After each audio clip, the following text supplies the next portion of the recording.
Okay, so this is my Nintendo Switch Lite, and I've had it for about 3 years now.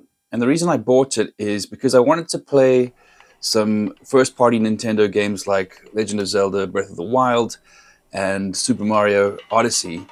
And I also wanted to take it traveling with me. I was going to be doing a long business trip. I was going to be away from home for a while. I needed a handheld.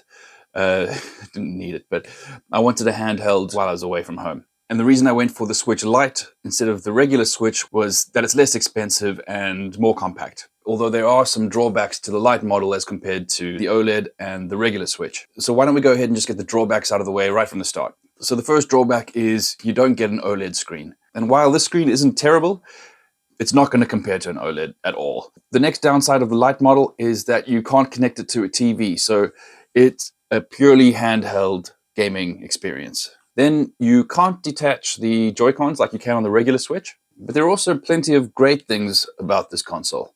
So right off the bat, it's really, really easy to use. All you have to do when you get it is power it up, maybe install an update, and then either insert a physical game card or download a game from the eShop, and then you're ready to go and jump right into gaming. You can expand the storage with a regular micro SD card, which is really handy because there's an enormous library of games to choose from. And the Switch Lite is the most inexpensive way to gain access to the first-party Nintendo titles like Zelda and Mario. But there's also a back catalog of retro games from previous generation consoles like the NES, the Super Nintendo, Sega Mega Drive, the N64, Game Boy, Game Boy Advance.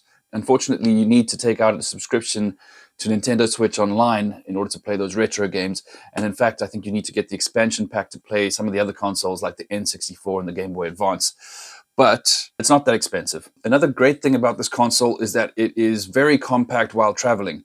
Now, you do get other handhelds that, even like the full-size Nintendo Switch or a Steam Deck that, they claim to be portable, and to be fair, they are, but I'll show you the difference between what it looks like trying to pack my Steam Deck versus the Nintendo Switch into my backpack. There's a massive difference.